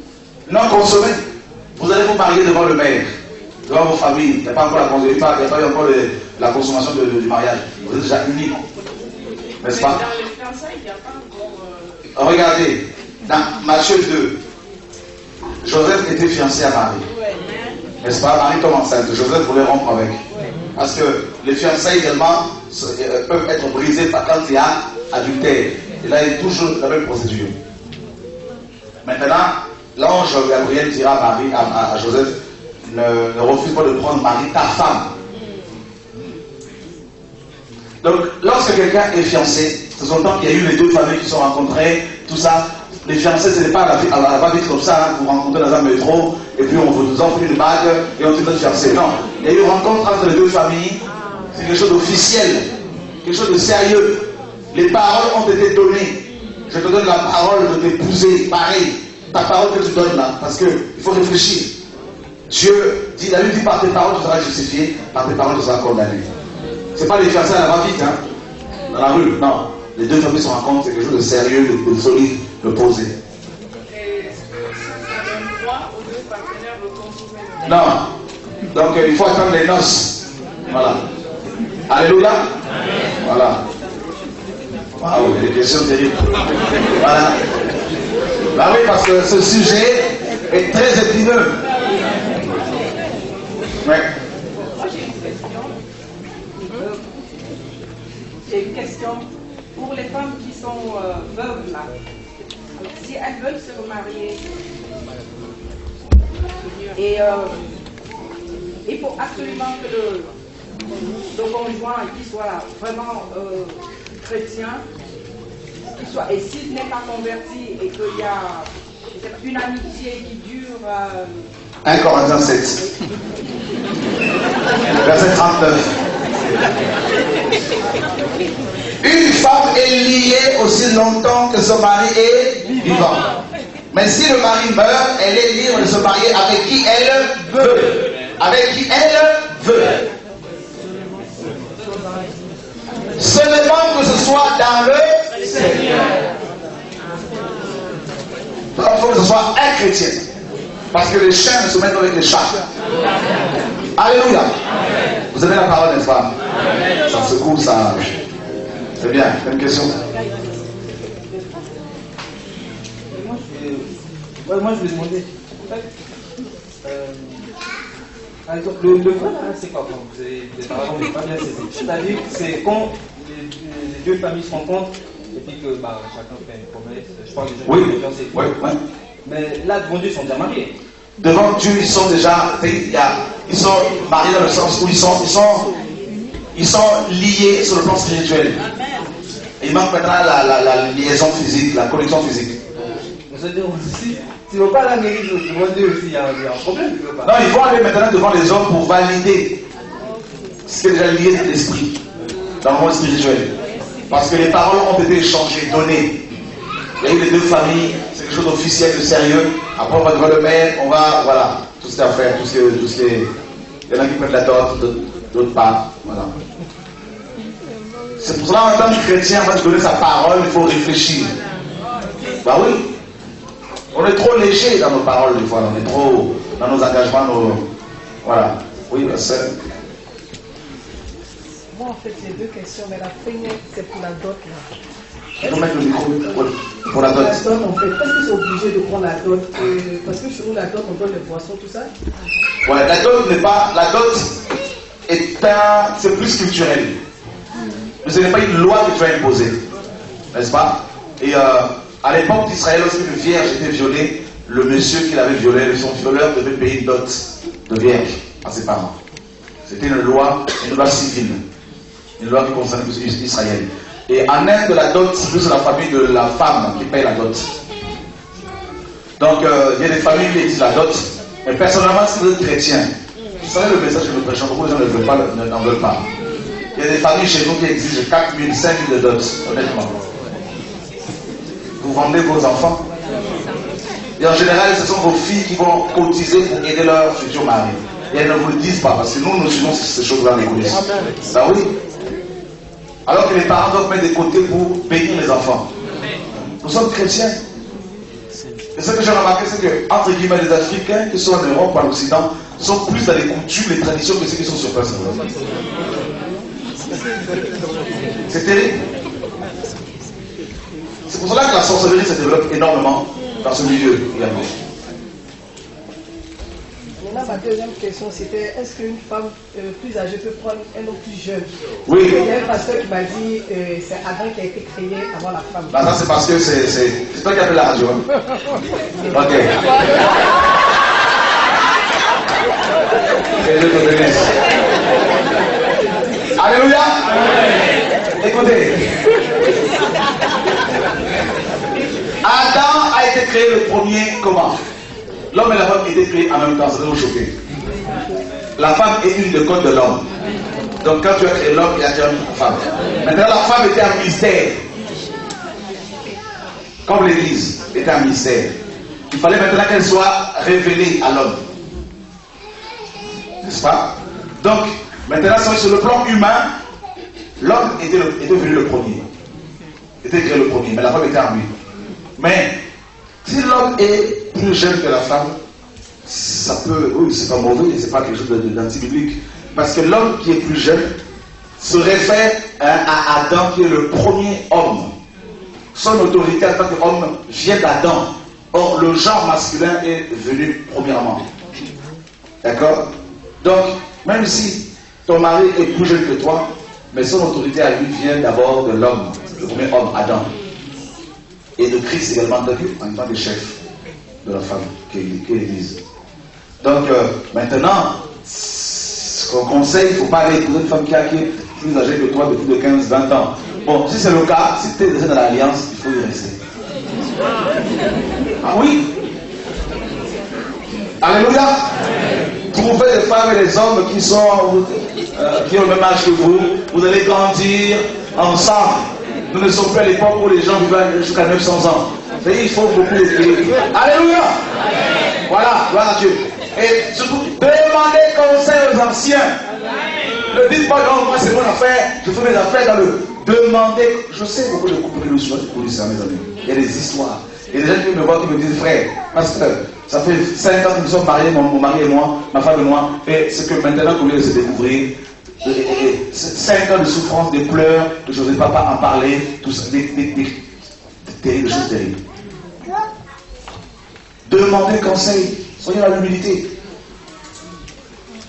Ne dites pas non, on est jeunes, c'est notre vie, on fait ce que l'on veut. Oui, frère, demandez conseil. Laissez-vous vous former dans ce domaine. On ne va pas se marier parce qu'il y a des sentiments. Ça peut partir un jour. Ah oui? Bon, une question là. Ceux qui n'ont pas encore parlé. Je voulais revenir à la question de la sœur là qui était là. Bon, elle parlait des femmes qui sont divorcées, des hommes qui sont divorcés, remariés, peut-être 2 fois, 3 fois. En tant que chrétien. En tant que chrétien. Et maintenant, on ne peut pas les appliquer le cas de divorce. Non. Non, parce que quand on est converti vraiment, la connaissance, elle est progressive. La première connaissance que nous recevons à la conversion, c'est tout ce qui touche à la sanctification. Dieu nous enseigne que le péché n'est pas bon. D'accord? Vous savez, il y a un homme qui a dit la dernière fois, un homme en Allemagne, il a épousé une femme allemande. Il a pour avoir des papiers, un Africain. Cette femme allemande, on a parlé, je parlais avec elle. Il a eu les papiers. Il a divorcé avec. Son cousin l'a épousé. Il lui a fait faire 2 enfants. Et il fait partie des gens qui font des vidéos là, voilà, tous ces. Voilà. Maintenant, parce que le message est ici, il les dérange. Tout ce monde. Et son cousin qui vient, son gros cousin, épouse cette femme, il a 2 enfants. Il l'abandonne, quand il a eu ses papiers, les 2 vont épouser maintenant 2 Africaines. Mes amis, et ça prêche la parole. Et quand on a découvert cela, on lui dit, mais c'est le péché. Quand vous me condamnez tout ça, il n'y a pas l'amour, il n'y a pas l'amour, il n'y a pas l'amour, il n'y a pas l'amour. Et Dieu m'a pardonné. Non. Oh non, c'est maintenant que je ne reçois l'éclairage parce qu'avant, je suis dans le système, maintenant je suis dans la réforme. Non, frère. Ah non, ne vous cachez pas derrière le mot réforme. Non, je suis désolé. La parole reste la parole. Si tu veux marier en tant que chrétien, tu vas divorcer, quoi que tu fasses. C'est dans la vérité. Bah oui, frère. Non, il savait. Si tu es chrétien, tu le sais. La parole est claire. Je suis désolé de moi, mes amis, je prêche aussi pour me sauver. Hein. Je ne prêche pas parce que je veux vous plaire. Non, je ne veux pas condamner qui que ce soit. Mais je le fais que dire ce qui est écrit. Jésus dit que c'est lui qui épouse une femme. Admettons, tu es marié. Ta femme, tu n'as rien fait, mais tu n'en veux plus. Tu la chasses. C'est toi qui la chasses. Elle n'a rien fait. Mais si lui vient, il épouse, les 2 sont dans la vérité. C'est ce que Jésus dit dans Matthieu 5. Ouais, c'est pas chourateuse. Tu vois ce que je veux dire? Donc maintenant, si on demande pardon, il faut qu'il y ait réparation. Il doit quitter la deuxième épouse ou le deuxième époux pour repartir avec le premier. Si le premier est marié, elle reste tout, il reste célibataire. Mais tu t'occupes de tes enfants si tu as des enfants. Bah oui, frère. Ce n'est pas moi qui le dis, c'est ce que la Bible dit.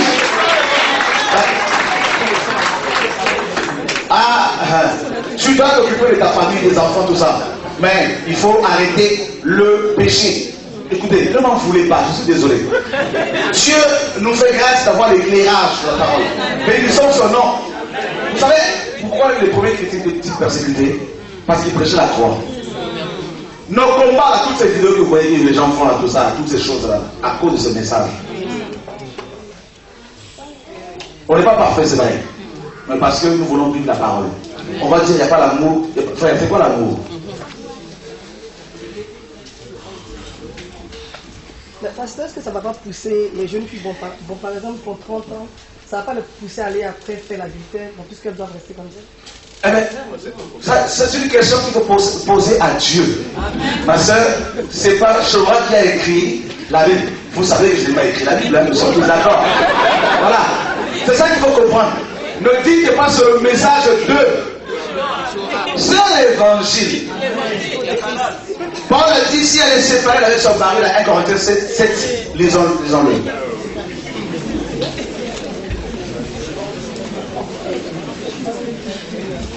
Est-ce que tu peux lire cela toi-même? 1 Corinthiens 7, verset 10 à 11. À haute voix. Je te donne le micro qui parle bien, qui porte bien. J'ai lu 1 Corinthiens 7, verset 10 à 11. À ceux qui sont mariés, j'ordonne, non pas moi, non pas Paul, non pas Chora, Kouetou. Mais qui? Mais le Seigneur, que la femme ne se sépare point de son mari. Si elle est séparée, qu'elle demeure sans se marier ou qu'elle se réconcilie avec son mari et que le mari ne répudie point sa femme. Ah. C'est écrit ou pas? C'est écrit. Ne me lapidez pas, parce que c'est écrit. Ce qui est écrit est écrit. Et si vous me lapidez, c'est pas grave. Mais je ne changerai pas. Je préfère que vous me lapidiez, que Dieu m'abandonne. Alléluia. Voilà la parole, frère. C'est un message qui touche beaucoup les gens. Ça touche parce que la famille, là, c'est la base. Ah, ça secoue de soi, ça c'est. Il faut restaurer. Si le mari était un païen, il a vécu sa vie, il est parti, là c'est autre chose. Nous parlons des chrétiens. Marié en tant que chrétien, ayant des enfants, et ayant des enfants en tant que chrétien. Ah. Micro. Encore 3 questions. Savoir parce que il y a un message qui est passé chez moi au pays il y a de cela assez longtemps par un pasteur soi-disant qu'il a eu de la part de Dieu un message que la dot n'est pas la volonté de Dieu, qu'il ne fallait pas demander la dot quand on fait marier ses enfants. Est-il vrai? Bon, pour comprendre, il faut bien préciser parce que dans la Bible on voit les Juifs demander la dot, n'est-ce pas? Abraham appelait la dot pour son fils Isaac. Maintenant, en Afrique, dans d'autres pays, il y a des gens qui demandent la dot, mais ils sont parce qu'ils sont dans la magie, la sorcellerie, ils vont demander la machette.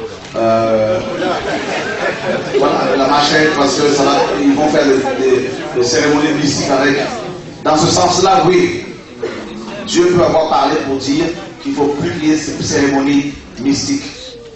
Il ne faut pas dire c'est Satan qui a parlé, il faut comprendre le contexte. Voilà, c'est la sagesse. Donc, et puis il y a beaucoup d'abus. Il y a beaucoup d'abus. Oui. Moi, je voudrais savoir s'il y a quelqu'un qui est marié, divorcé, et c'est la dot, on peut rembourser la dot. Anna, marié, tu veux divorcer pour rembourser la dot, mais et par rapport à Dieu, tu vas rendre quoi? Tu vas rembourser comment? Quand tu es marié, tu es marié devant Dieu. Il faut savoir pourquoi maintenant tu divorces. Est-ce que c'est parce que ton mari t'a quitté, t'a trompé, il ne veut pas changer, ou comment? Voilà. Donc il y a cas par cas, on ne va pas faire toute une généralité, mais voilà, donc il faut toutefois appliquer la parole pour ceux qui veulent vivre l'évangile, n'est-ce pas? Avez-vous déjà posé une question? Ouais. soeur là-bas, parce que tu as déjà parlé non tout à l'heure. Tu n'as pas parlé encore? Ok. Je voudrais savoir, est-ce que le ministère donne une cause de divorce dans un couple? Bonne question. Je voulais juste donner un petit détail. En fait, il y a des hommes de Dieu qui sont appelés effectivement, mais souvent ils n'assument pas la responsabilité de la maison. Ils laissent la charge à la femme, en disant qu'ils sont là au ministère. Est-ce que tout va penser de ça? 1 Timothée 3, 5. Tu peux me le lire? 1 Timothée 3, le verset 5.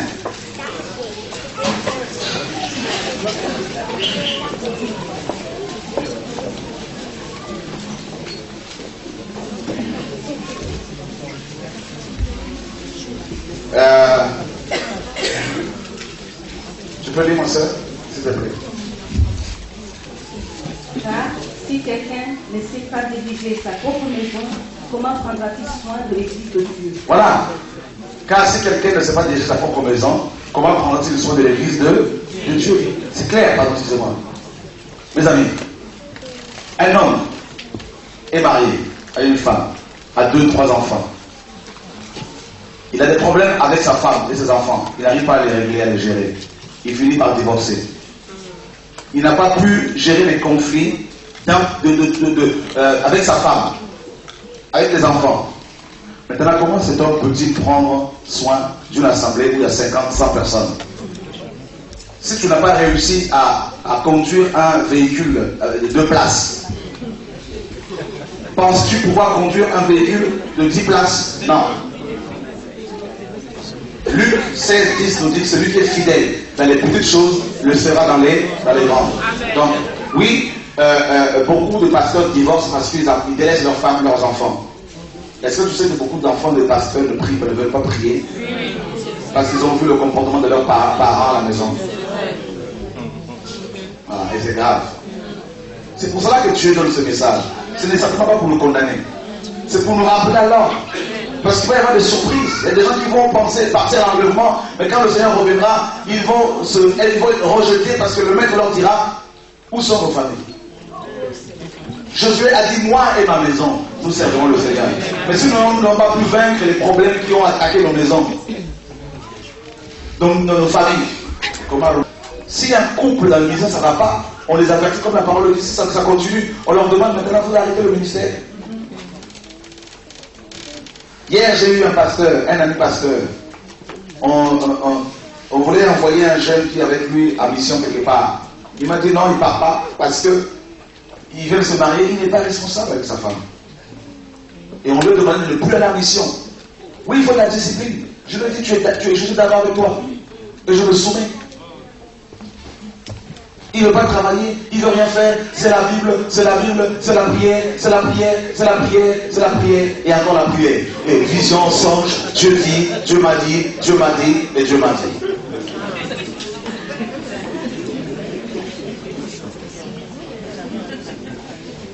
Nous sommes rigoureux. Mon équipe et moi, très rigoureux. Les frères, c'est tout cela. Au niveau de la famille, on ne rigole pas avec ça, frère.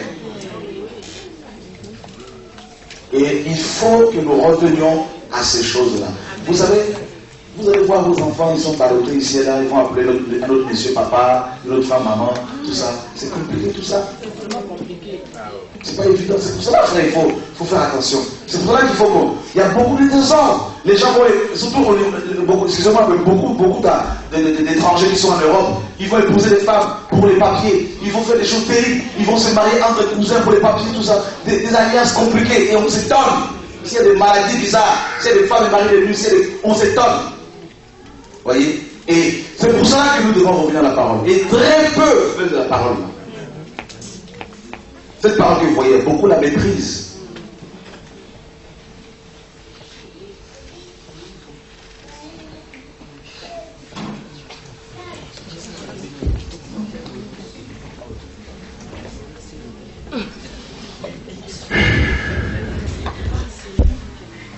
Ah, je crois qu'il y aura des rappels. Vraiment, il faut qu'on se repente.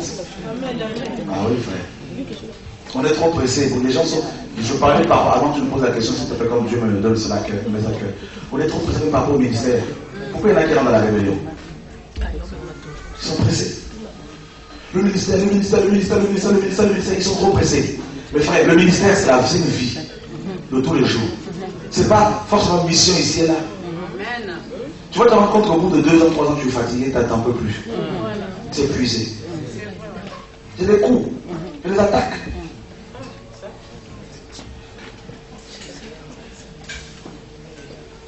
Il y a des gens qui te voient prêcher et disent Seigneur, je veux ce qu'il a. Mais frère, il y a 24 ans de souffrance derrière, 24 ans de brisement.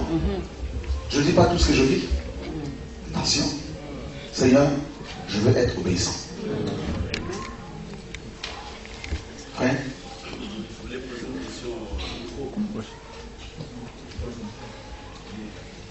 je voulais poser une question, notamment, qu'est-ce que la parole dit par rapport au mariage de c'est clair, la parole est contre cela. Entre cousins, il faut lire Lévitique qui parle de la moralité. Tout le livre de Lévitique, il sera beaucoup d'enseigner là-dessus. Voilà. Oui. Waouh, il y a quand même beaucoup de questions. Attention, Fernand, tu avais raison. Moi, je voulais poser une question par rapport à un couple dont le mari est non-croyant et la femme est chrétienne.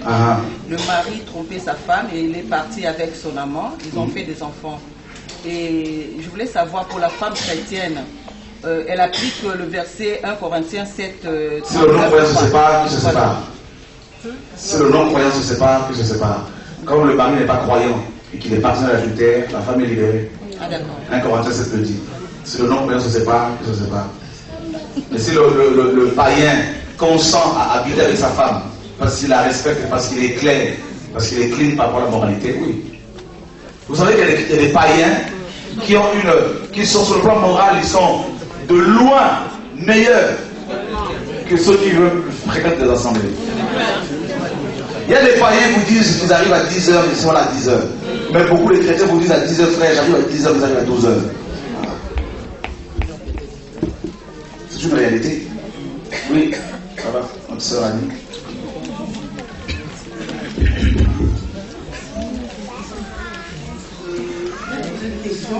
Tu as parlé des parcours aux fiançailles, parce que c'est un cas qui, c'est une question qui revient très souvent, à savoir, un couple se marie, n'étant pas converti, mais catholique comme bien nombre d'entre nous le sont. Et on se rend compte que l'homme ou la femme, peu importe, est dans la sorcellerie, des pratiques occultes. Que faire? Puisque tu as donné l'exemple tout à l'heure des fiancés, quand vous vous précipitez, les gens. Bon, maintenant, si l'alliance a déjà été conclue, que faire? Puisqu'il y a toujours souillure. Bon, bonne question. Si l'homme maintenant est sataniste et avéré, Paul dit, on peut se séparer. Mais il faut chercher la réconciliation. Parce que seule la mort dans le conjoint peut séparer, briser le lien du mariage, ou l'adultère, mais en ayant pratiqué, observé cette démarche. Voilà. C'est pour ça qu'il faut comprendre que le mariage n'est pas quelque chose de négligeable. Frère, regardez, s'il vous plaît. On rentre n'importe comment dans cette alliance. Parce que notre société, en fait, est tellement loin du standard de la moralité que Dieu veut, que beaucoup de gens, sans se rendre compte, resteront lors de l'enlèvement de l'Église.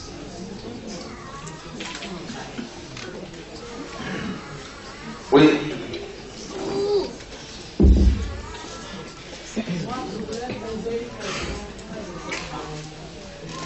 Vraiment poussé, je voudrais savoir, parce que j'ai une cousine au croyant, donc elle s'est convertie, le mari aussi est spécial.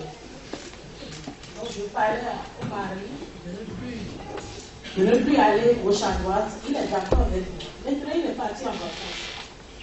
Son retour, il m'a dit que ça lui dit, un pasteur à 2 femmes. Elle dit, ce n'est pas possible, arrête, je dis ça, elle garde. Le pasteur lui a dit que, et quand il m'a dit ça, j'ai été dans Genèse, comme vous avez dit. De Genèse, j'ai été dans l'Ancien Testament. Je lui montrais aussi. Maintenant, il m'a posé la question pour dire, Jacob a eu combien de femmes? David a eu combien de femmes? Abraham a eu combien de femmes? Là, je suis considéré. Ok. En fait, ok, je comprends. Dieu au départ, a permis même l'inceste. Parce que la Bible nous dit que dans Genèse 3:20, elle est la mère de tous les êtres vivants. Et dans Actes 17:26, la Bible dit que Dieu a permis que tout le monde sorte, tous les hommes sortent du même sang. Donc Adam et Ève.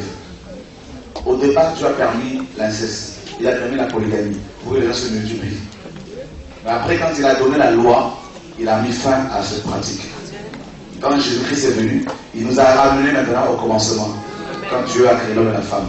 Donc, ce pasteur qui se prend pour David, et, tu dois également lui dire qu'il faut qu'il ait un royaume aussi.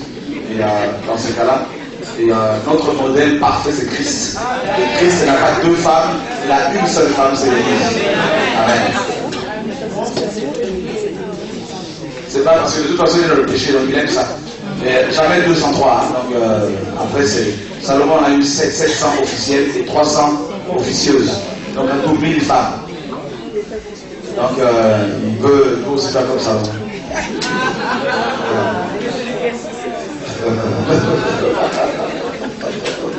Et je vous assure, tu vas être bien fatigué. Parce qu'il n'y aura que les conflits que je prends. Oui. Oui. Depuis tout à l'heure, on parle de la famille. Moi, j'ai essayé de sortir dans le monde, je n'étais pas chrétienne. Ok. Depuis un an, je suis convertie. Mais j'ai décidé de mon propre choix de ne pas pouvoir refaire ma vie. Est-ce que là aussi, je suis... Donc, si tu veux rester célibataire, oui. Tu es libre. D'ailleurs, Paul même conseille cela. Voilà. 1 Corinthiens, si tu veux méditer contre cette.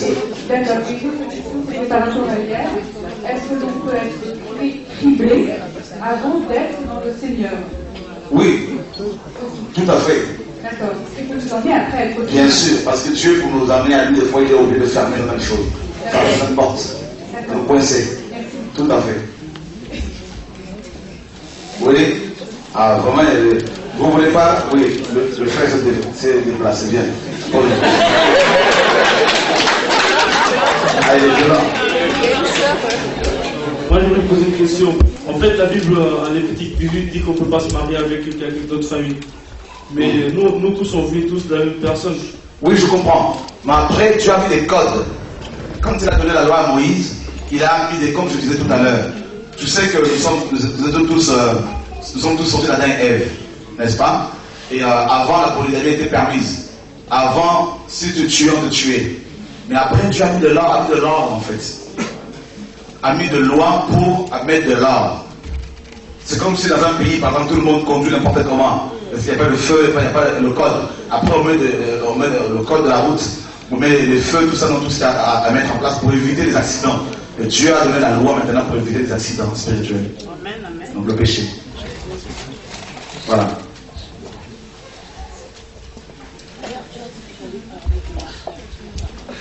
L'enfer. Je vais te donner un enseignement sur l'enfer. Est-ce qu'on a sorti l'enseignement sur l'enfer? Est-ce qu'on l'a dupliqué? On l'a dupliqué ou pas?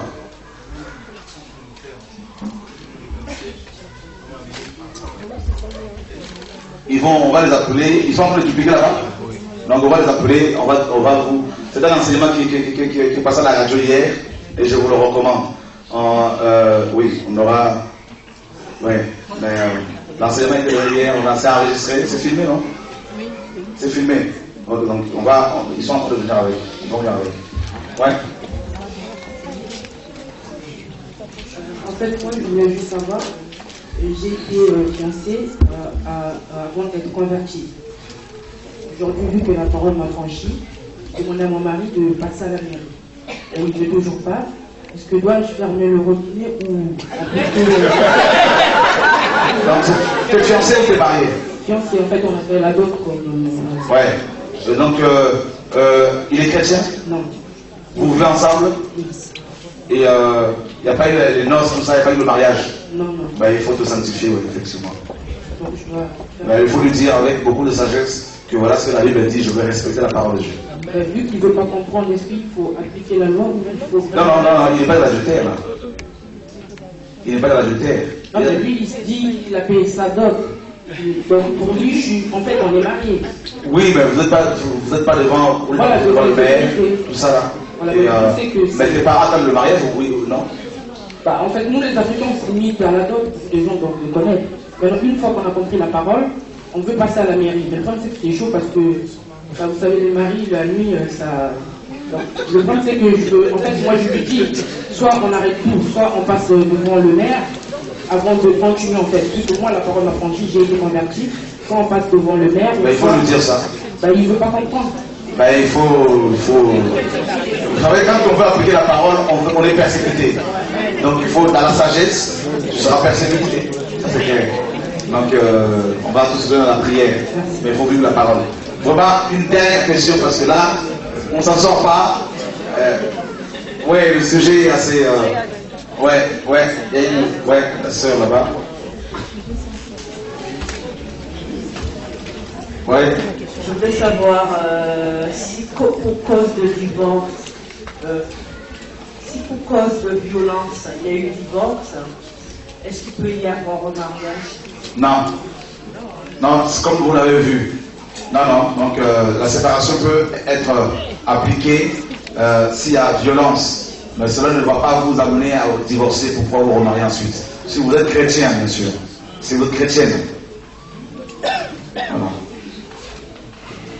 Vous savez ce qui manque à beaucoup de chrétiens dans nos églises, c'est les enseignements. On va des assemblées, on va prier, on va nous dire donnez l'argent, Dieu va vous aider. On va dire venez, on va prier pour une guérison. Et le pasteur a remplacé la parole de Dieu, il a remplacé la Bible, et sa parole équivaut à la parole de l'évangile. Voilà pourquoi beaucoup de gens, sans se rendre compte, ils se dirigent tout droit dans le trou. On trouve dans les assemblées même des maisons le lesbianisme, on trouve le péché sexuel, on trouve toutes sortes de choses, on trouve de la promiscuité sexuelle, des jeunes qui sont dans le copinage, dans le concubinage, et des choses incroyables, et ça rentre n'importe comment dans le mariage, ça fait n'importe comment, et ça pêche, ça. Après, il y a tellement le bazar, pour éviter de dire cet terme ici, que